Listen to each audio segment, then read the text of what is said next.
Okay, let's talk design. And can I get a free design? And the answer is yes.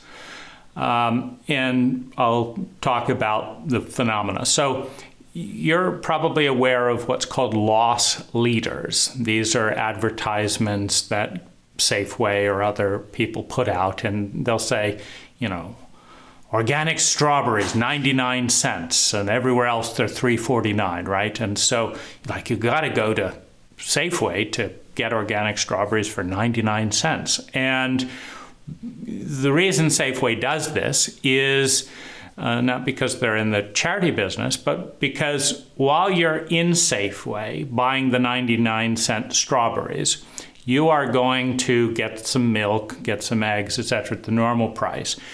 And so they take a hit on that one item. And in a similar phenomena, if someone offers free landscape design, it's very common, let's say 30% of the time or more, the customer will hire that person just because they're there. And so some landscapers will offer free landscape design. Is it always bad? No. However, the landscaper that knows, well, that's giving free design, very often doesn't have the qualifications to design. They know what to do. If, you know, you can show them a photograph of a fence and say, build this fence here. And they will do that. They'll build that fence there. What they will not do and don't have the expertise to do is say, wait a minute, do you know that if we changed this detail in your drawing, this detail is costing 30% of the entire fence budget? And if we change this detail to this detail, it looks just as nice, but it would be 30% less.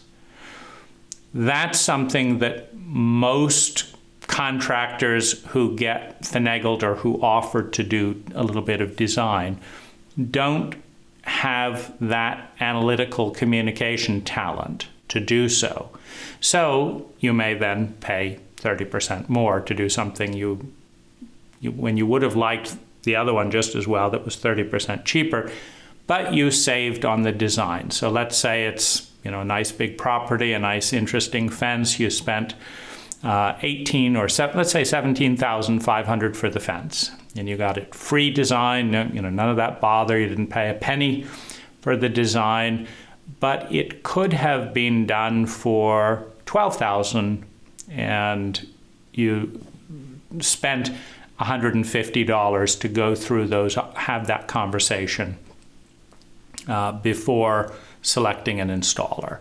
So I would say that in my observation, 70% of installers are not very high in design and communication talent.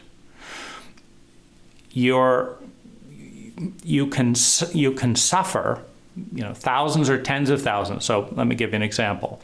I arrive on the site to the client does not want to pay any design, right? Because they've already worked with their builder. They already know what they want. They're doing a big house remodel. And their builder, all they want is a fixed cost bid. They want to put pavers in the driveway, and that's all they want. They do not want to pay any consultation. Now I look at the site. I look at what's going on. I say, what's going here? What's going here? It turns out they're getting ready to pour a $40,000 concrete wall with $8,000 of drainage behind the concrete wall. And the wall is so they can have a level lawn out to here, then the wall goes down 4 feet, and then the neighbor is down here. So they don't actually see this wall. It's simply to provide flat lawn. And all they want is a fixed cost bid to get rid of that driveway and put in pavers. Well, I asked the client if the builder educated them on the pros and cons of a permeable broken concrete retaining wall that does not require any drainage, save $8,000, that lowers the cost of the paving bid by not having to haul that concrete off and instead recycles it, and that is built faster without a permit, and they still don't see it, and it only cost them $12,000 to build the wall rather than the $48,000, and the hauling cost for my job goes down. No, the builder had not explained that to the client. 20 minutes of consultation saves that client a minimum of $30,000. It's a better outcome for the environment. It's a better outcome for the neighbor. The drainage is diffused. The builder agrees with me. You see, but the builder isn't a designer. And so it's unfortunate that if that concrete wall had been poured for that $48,000 in drainage, and the drainage had been inferior for the neighbor from then on, that client would be perfectly happy having overpaid by tens of thousands of dollars. But the reason the client would be happy is because they didn't know there was an alternative. In other words, ignorance is bliss as long as you never find out you were an idiot later. Then ignorance is bliss. Ignorance is terrible when, the contractor finishes all of this stuff, you overpaid by, $38,000, and then you hear, oh, there was another way I could have saved all that hassle and had a better outcome. Then ignorance is not bliss. You feel foolish. And there are too many of those instances that occur when you don't have a competent person thinking these things through.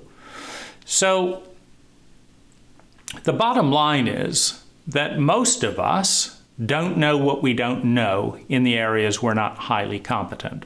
Most clients do not know that they don't know certain things. It hasn't even occurred to them. That's a very, very common occurrence for me, is that a client ends the consult saying, I never would have thought about that. I didn't know that was possible. It never occurred to me. Now, this is the area that a designer is most useful. Now, it doesn't always occur to the designer, and it's less likely to occur to someone who's, the longer they think about something, the less money they're making.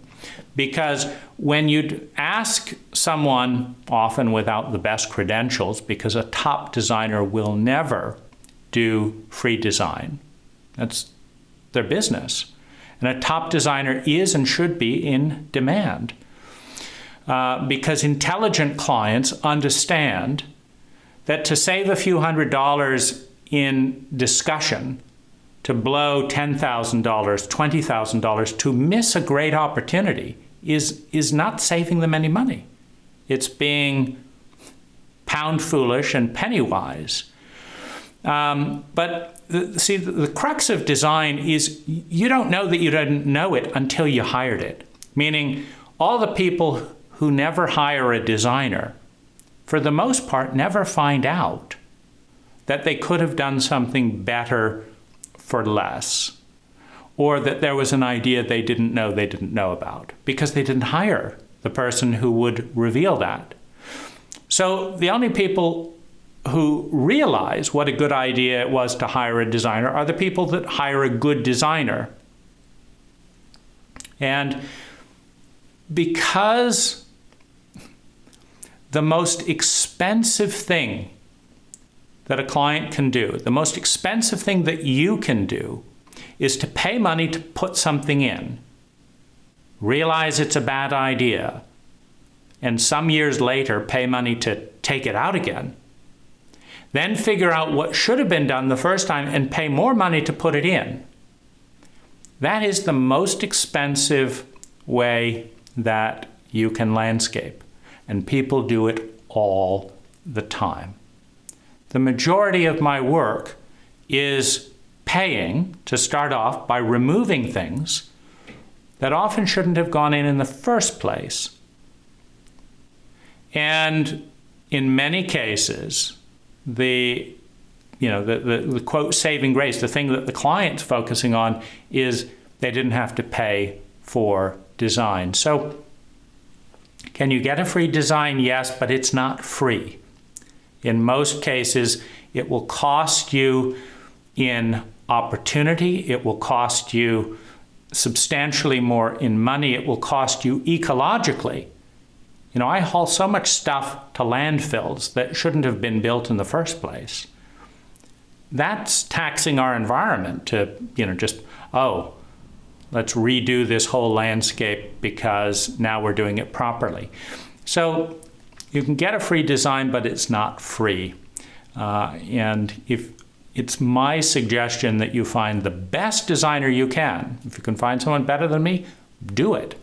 Find the best designer that you can and have them present their ideas in terms of your values.